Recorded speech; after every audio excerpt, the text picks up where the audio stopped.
Ito, nakita ba niyo ito yan? Nilabas ng Bilyonaryo TV. Humihingi na doon ng tulong sa mga world leader. Ang humihingi po ng tulong ay si Grego Bellica. Ayan po, yung naka-white. Yan ang ating topic ngayon. Pag-usapan natin. Salamat dito sa Bilyonaryo TV. At may nag-forward sa akin itong isyong ito. Kaya hinahanap ko at kung ano daw aking masasabi. So, bibigyan natin ng analysis at opinion dito.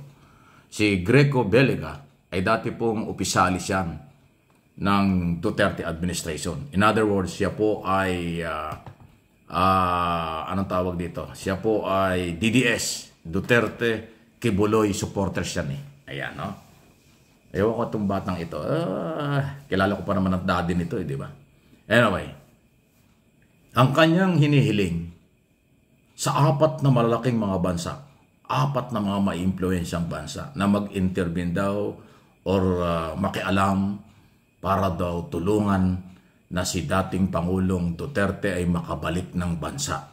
Isipin mo, alam mo ang mga bansa na kanyang sinulatan, ng may mga embassy dito sa Pilipinas, ipinadala niya yung mga sulat niya ni Greco sa mga embassy dito sa Manila ng mga bansa tulad ng Amerika, US Embassy, Russian Embassy, Chinese Embassy, at Israel Embassy.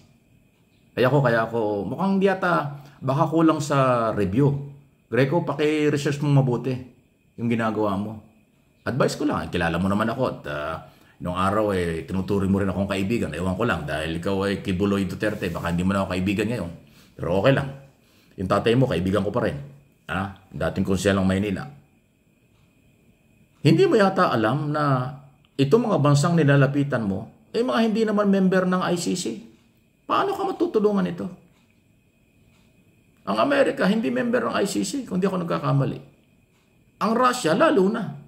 Ang China, hindi rin. Ang Israel, hindi pa. Hindi rin. At ito pa yung hindi mo yata alam, baka nakalimutan mo, Greco. Iso lang ito, walang personalan. Paano makakatulong ang Russia at saka Israel? Alam mo ba yung dalawang yan? Parehong merong warrant of arrest sa ICC. Pareho yang may problema sa ICC. Sa paglabag din sa karapatang pantao. Tapos ganyan na yun ang susulatan mo para tulungan si Duterte at makalabas. Sandali. Malabo pa yan sa sabaw ng pusit. Ano ba itong mga taong ito? Alam mo nilang kailang ginagawa? O ano ito? For publicity, negative pa rin eh. Kasi kulang na kulang ng kaalaman. Bakit mo susulatan ng Amerika, ang Russia, Canada, China at Israel para humingi ng tulungan si Duterte? Bakit? Kakampi ba ng ni Duterte yung mga bansang ito? Alam ko kakampi lang niya, maaaring Russia at China. Yung Israel ba kakampi niya? Yung Amerika ba kakampi niya? Palagi ko hindi. Kasi yung Amerika, may respeto kay Pangulong Marcos, Philippine government, hindi kay Duterte. So, malabo talaga yan. Hindi ko alam kung ano ang naisip. Bakit kailangang umabot sa ganun?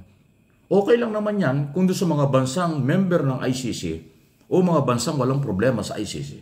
Baka pwede pang may consideration tulungan. Pero kahit naman anong gawin ng mga bansang yan, wala naman silang magagawa. Kasi ang exclusive na karapatan ng ICC yan dahil mayroong complainant ng mga Pilipino. So itong galaw nitong si Grego Bellica ay sa tingin ko ay for publicity lang, pero negative na publicity. Kasi lalo lang nabuko ang kahinaan, kakulangan ng idea at impormasyon tungkol sa kung sino itong kanilang nilapitan. Ito nga dinidiin ko. Ang apat na mga bansang ito, sa aking pagkakaalam, hindi member ng ICC. Paano siya papansinin ng ICC? Katulad ng Pilipinas, hindi na tayo member ng ICC. Kaya wala na tayong magagawa dyan. Hanggang appeal na lang, pero dead ma tayo diyan. Kasi hindi tayo member. Wala tayong authority, wala tayong personalidad sa ICC kasi hindi tayo member. Ganon din ang US, ganon din ang Russia, ganon din ang China, ganon din ang Israel.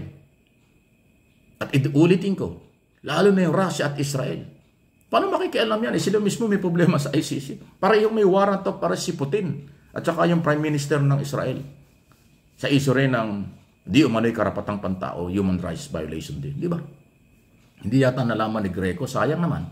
Nung araw, nire-respeto ko ito. Pero bakit mukhang nasobrahan yata ang pagiging Duterte nito? Hindi niya alam na yung bansang kanya nilapitan, walang magagawa. At walang dapat gawin. Kasi sila mismo may problema sa ICC. Naloko na. Ano inyong masasabi dyan? Okay? Meron pang boses yan dito. Meron pa sinasabi rito. Ewan kung maririnig. Meron pa siyang meron pa signature eh. Kasabi niya, meron signature campaign pa siya. Duterte. Ayan, no? Sana po ay tulungan ninyo yung online campaign po na yan. Online campaign, no? Ito po ating ebidensya na tayo po ay hindi naniniwala kung ano man media ang ilalabas sa international being spoken against Ayan, no? President Duterte. Si Bilica ang first nominee. Ayan, no? Kandidato pala siya, kaya siya may pakulong ganyan. Expected natin. Pero kung publicity ang habol, maling-maling publicity dahil kakulangan ng kaalaman. Ulitin ko. Paninindigan ko yan. Kasi ang apat na mga bansang yan, on record, may problema rin sa ICC. Naloko na. Para bang may problema ka, tapos doon ka lalapit sa taong kalaban nung lalapitan, paano ka tutulungan? Paano matutulungan? Malabo. Tanggapin na lang nyo kasi na si Duterte under control na ng ICC at ang focus na lang sana ng mga Duterte, advice na lang kung ayaw nyo maniwala pero advice libre naman. Aralin lang ninyo yung kaso. Harapin na lang yung kaso.